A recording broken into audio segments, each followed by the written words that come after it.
Le jardin, c'était au début, ça reste toujours quelque chose qui est un lieu d'accueil à une diversité très, très, très variée et planétaire, on peut dire, mais qui est capable de vivre sans qu'on s'en occupe.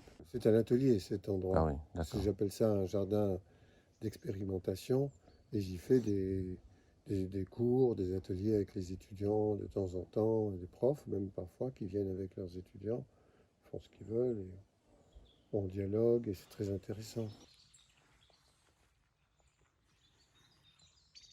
Et mon travail le plus important depuis maintenant presque une dizaine d'années, hein, c'est d'enlever des plantes. Parce que on ne se rend pas compte quand on plante, que quelquefois on plante trop serré, on plante Mhm. trop. Et bon, ça je le savais un peu, mais je suis obligé de le faire. C'est l'histoire de l'équilibre entre l'ombre et la lumière qui est une chose très, très difficile à régler. Pour toi, le mot-clé, par exemple, si on choisit deux mots-clés, biodiversité, je ne sais pas, enfin, c'est très beau aussi, donc d'un point de vue esthétique, paysager, c'est l'équilibre entre les deux. Il y a aussi une biodiversité, mais ça a l'air un peu soigné quand même. Ah ben, C'est comme, on dirait que c'est designé en fait. ça n'est pas vraiment designé, ça n'est pas conçu. J'ai fait, si on me demande un plan, Mhm. je suis obligé de le faire maintenant. C'est ce que j'ai fait quand on m'a demandé un dessin du jardin ici, pour le premier livre qui s'appelle Le jardin en mouvement. Je l'ai dessiné d'après ce que j'avais déjà réalisé, mais je n'ai pas fait de projet D'accord. formel, parce que ça change tout le temps. Et s'il y avait un mot-clé, ben, je dirais que c'est l'indécision. L'idée du jardin, avec des éléments taillés, parce que c'est ça qui fait finalement valorise le reste, Mhm. et d'autres qui sont libres. On lit mieux cet espace s'il y a une intervention. J'ai remarqué que les gunéras qui sont là sont des plantes qui vivent très très bien en compagnie des prêles, tout ça dans un milieu quand même très humide, hein. Mais disons que toutes les plantes qui sont là poussent sans se gêner les unes les autres. Mhm. Donc on pourrait faire le relevé. Alors on va passer par là. Oui, oui. Et l'eau, c'est de l'eau pluviale ici, non? Oui, ça vient de ce petit bassin. Il y a un petit bassin là qui Ah oui, récupère d'accord. l'eau de la Noue Ah oui, ici. d'accord. Il y a un trop plein et ça s'en va là. Ces cyclamènes se sont installés là tout seuls, venant de graines, à partir de 3 pieds de minuscules que j'avais plantés, mais pas du tout là. D'accord. Et maintenant, il y en a partout dans le jardin. Ça, c'est du compost, c'est de l'herbe qu'on a tondue. Ouais. Ici, tu vois, il y avait un creux parce que il y a eu une érosion avec l'eau. D'accord. Et pour éviter que ça ne vienne gagner plus par là, on a mis des piquets. Là, comme ça, pour D'accord. tenir. Mais ça fait un creux. Alors on le remplit de temps en temps avec les déchets, celui-là aussi. C'est des endroits où c'est du compost donc on ne se sert pas.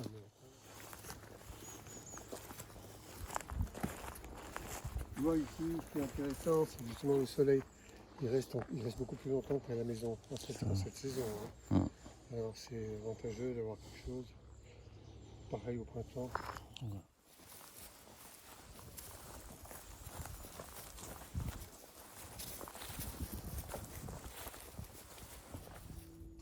Et depuis le mois de mai, par là, mai-juin, elle est là. Il a mis de la cire ou... Oui, il y a de la cire, il pour m'en avait attirer? donné, j'en ai rajouté. Donc normalement les abeilles doivent dire ah c'est chez moi, bon, Mhm. s'installent. Et puis, si elles fabriquent du miel pour elles, mais s'il y en a trop, il y a des endroits pour l'accueillir. Mhm. Et là on peut aller en ramasser si on veut. Mais sinon c'est surtout pour que les abeilles se multiplient. Donc c'est plutôt pour une ruche à abeilles et non une ruche à miel.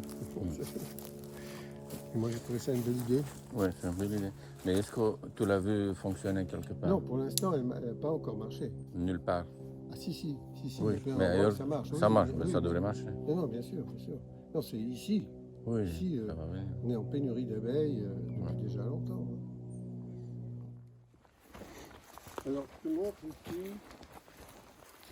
quelque chose que nous appelons le TSP, Ouais. c'est-à-dire une toilette sèche de proximité. On s'installe comme on a envie. Ouais. Donc voilà, là c'est vide hein, parce que j'ai tout nettoyé hier. Et ensuite, il y a du papier là, si on Ouais, veut. si on a besoin. Et ici, il y a ce qu'on met par-dessus. Oui, ouais. C'est Des des feuilles. feuilles.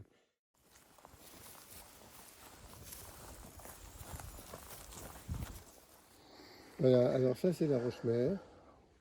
C'est-à-dire que, bon, on la voyait pas, hein, elle était recouverte, tu vois. Tout ce qui est la plateforme ici, c'est de la terre qui était là, que j'ai enlevée. Ça a pris très longtemps pour arriver à retrouver exactement le magma, le granit. Donc, tu vois, c'est une des plus vieilles Ouais. roches du monde. Mais tout est comme ça, c'est qu'ici, c'est que même les arbres, ils reposent sur un sol extrêmement pauvre, Et pas épais. pas épais du tout. Mais c'est malgré tout l'endroit où des arbres continuent de pouvoir vivre quand il fait très très sec. Là, c'est jaune, là, c'est vert. Parce Pourquoi? que l'humidité remonte par Ah oui, évaporation, transpiration, tu vois, par porosité. ouais. Et ça alimente les racines des arbres.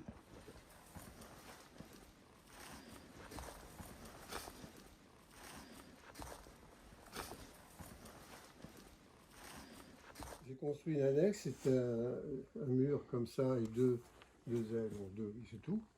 La partie derrière, bah, c'est ouvert pour pouvoir rentrer tous les outils.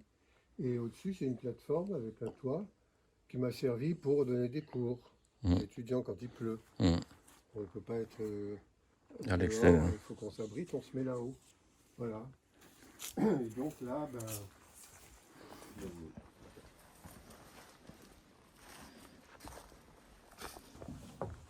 donc là, ça marche. Et ça fait rêver aussi. Voilà. Ça fait rêver aussi. Un petit peu, oui. Ouais, quand même. Moi, c'est merveilleux d'être là. Ben, Alors l'été, il y en a qui dorment aussi là et là, mm. mais l'hiver, non.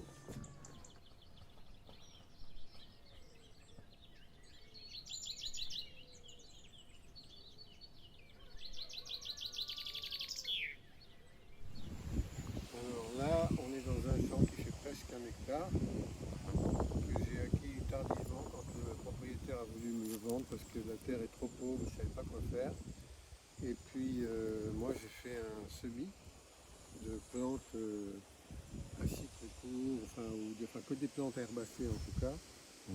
Mais très Herbacées qui... finalement, l'idée, c'est le maintien d'une diversité herbacée Ouais, très très très grande, il y a beaucoup d'espèces, ouais.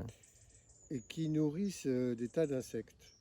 Ah, Donc c'est d'accord. juste une histoire de diversité plutôt entomologique, mais quand même herbacée. Et au début, j'avais installé une plateforme avec, j'ai toujours d'ailleurs, on appelle ça un radeau des champs, des jumelles pour voir quand les insectes arrivent, repartent et tout ça, tu vois, pour pouvoir les déterminer sans les embêter.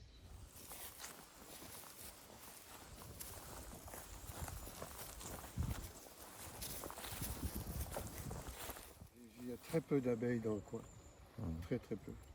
Je pense qu'ils ont traité tellement souvent avec leurs saloperies. Ah ouais. Terrible, hein. Il y a eu une seule fois une culture de maïs faite par le type qui s'occupe de la terre à côté. Et là, j'ai eu beaucoup de pertes d'insectes. Beaucoup. Et le maïs qui était à côté. C'est pas loin. Mais c'est pas le maïs, c'est le traitement. Oui, oui, bien sûr. Bien sûr. Ouais.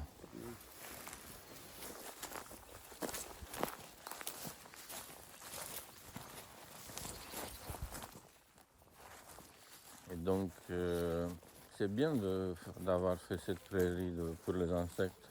Oui. On pourra dire que ça sert à rien.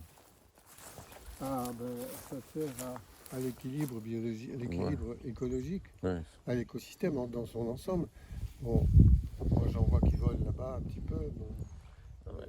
Je plaisantais, je dis que ça sert à rien pour nous directement, mais indirectement, ça sert, Indirectement, ça évidemment. sert. Ouais.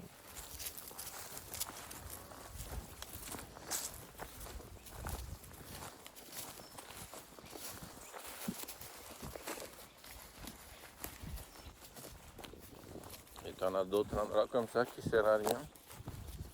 Oh ben, pratiquement c'est la majorité de mon terrain.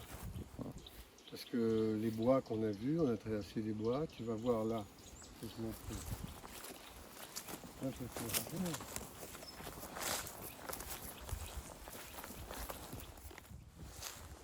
rare. Je vais te montrer, on va le voir mieux. Ouais. Ah, voilà une chanterelle. Mm. Ça, c'est délicieux. Elle est belle. Hein. Elle est belle. Hein. Elle est belle. J'ai laissé le pied. Toujours laisser les pieds des champignons parce que ça leur permet de se ouais, multiplier.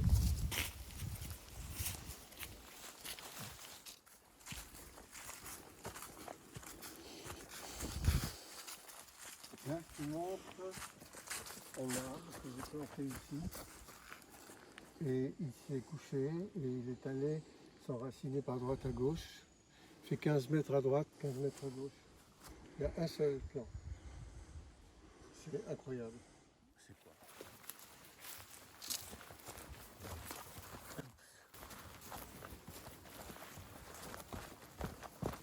Là, nous traversons, disons, un paysage qui a disparu, mais qui était partout sur les rives de la Creuse ici, qui est un lac à cet endroit-là.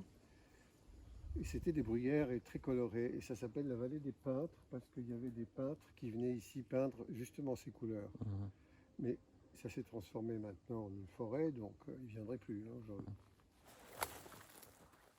Ça s'est transformé en forêt parce qu'avant, les paysans, ils venaient dans des endroits comme ça, à pied, avec les animaux. Les animaux, oui. Moi, j'ai fait ça avec eux quand j'étais petit. Mhm. Mais depuis les années 60, 70, fini, terminé. Donc tout a poussé depuis ce moment-là, tu vois. Mais c'est pas grave, non? Non, non, c'est pas grave. C'est comme avant l'élevage, quoi. Ouais.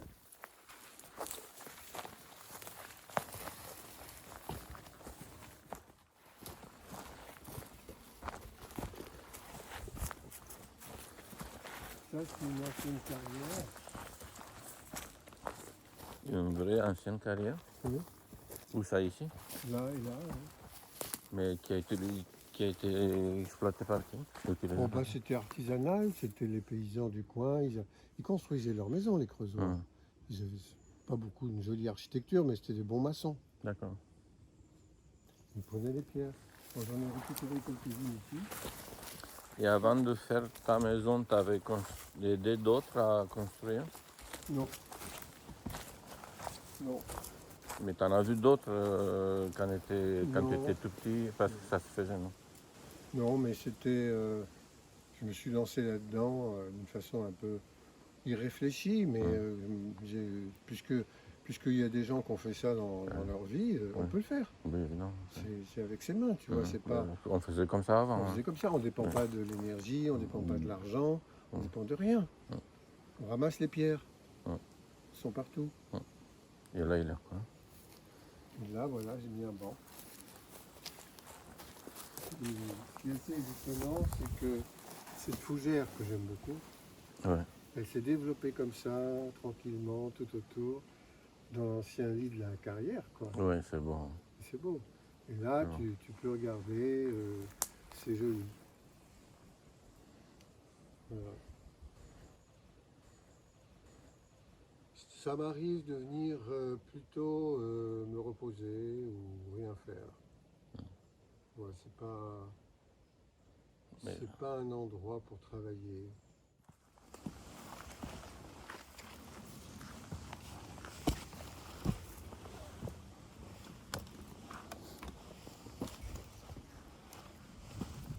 Voilà, alors là je te montre le plongeoir, Oui. ici, que j'ai mis 650 millions d'années à sculpter, tu vois. Ouais. Ça prend du temps.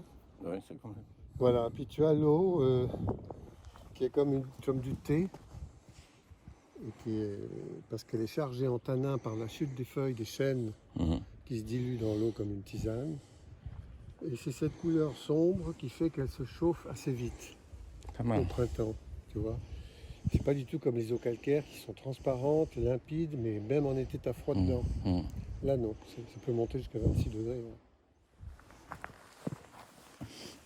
Et là, pendant l'été, tu viens quasiment tous les jours? Ah oui, tous les jours, bah, jusqu'à Jusqu'à là, quelques jours. Là, je suis parti il y a une dizaine de jours, peut-être même pas. J'ai encore pris un bain Avant de partir. le soir, ouais. Enfin, le soir. pas trop tard. Tu vois, il faut que le soleil Pour soit sécher. encore ici. Ouais. Tu avais une eau de source sur le terrain et c'est à cause de l'agriculture que tu ne peux plus l'utiliser.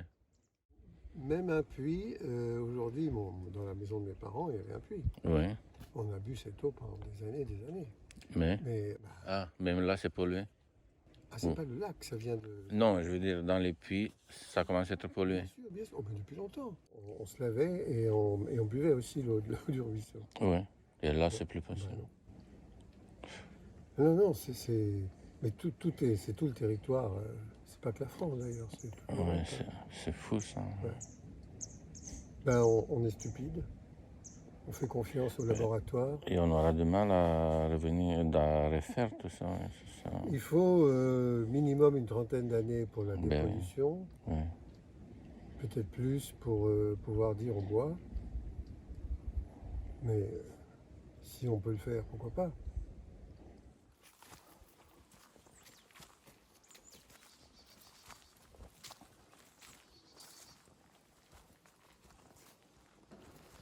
Alors, ce qui est montré dans ce film-là, c'est l'état d'un jardin vers le début de l'automne, mais on ne parle pas beaucoup du mode de gestion qui est dû à une manière de respecter globalement toutes les énergies, y compris le déplacement physique des espèces sur le terrain. Et il y a certaines plantes qui ne se multiplient que par les graines, elles ne peuvent pas se multiplier par le mode végétatif, les racines et des choses comme ça. Donc il faut qu'elles fleurissent, qu'elles fassent des graines. Et quand elles ont fait les graines, quelquefois les graines s'envolent ou sont déplacées par des animaux ou même par des humains. Et finalement, vont se ressemer plus loin. Et c'est comme ça qu'est née l'idée de jardin en mouvement, parce que j'ai voulu respecter le déplacement physique de la grande berce du Caucase, qui est une plante magnifique que j'aime beaucoup. Mais elle est justement une plante annuelle, thérophyte, on dit. C'est un mode type biologique qui comprend les annuels et les bisannuels. Et elle n'était pas au même endroit d'une année sur l'autre. Quand elle est arrivée dans un passage étroit où je voulais d'habitude passer avec la tondeuse, ça, je dis non, je passe pas, je la respecte et je fais mon chemin ailleurs. Donc les formes, la géométrie, les dessins du jardin d'une année sur l'autre ont changé et c'est dû à ça. Mais c'est dû au respect du déplacement physique parce que c'est le comportement de la plante. Mais il y en a plein d'autres types comportementaux que j'ai fini par apprendre, comme un arbre qui tombe et puis qui finalement n'est pas mort. Est-ce qu'on le garde? Oui, on peut. Il y a des réitérations, ça repousse, c'est différent. Ça construit l'espace tout à fait autrement. Donc ce mode de jardinage, il est important, mais on ne peut qu'en parler en montrant quelquefois des résultats, mais temporaires, mais en expliquant bien que l'année prochaine, ce ne sera pas pareil. En fait, tu as découvert que tu n'es pas chez toi, que les plantes, elles sont chez elles et que toi, tu es un des autres. Quoi. Je suis un animal, alors les animaux, tous prédateurs, on a besoin de se servir de ci et de ça. Les plantes, elles sont opportunistes.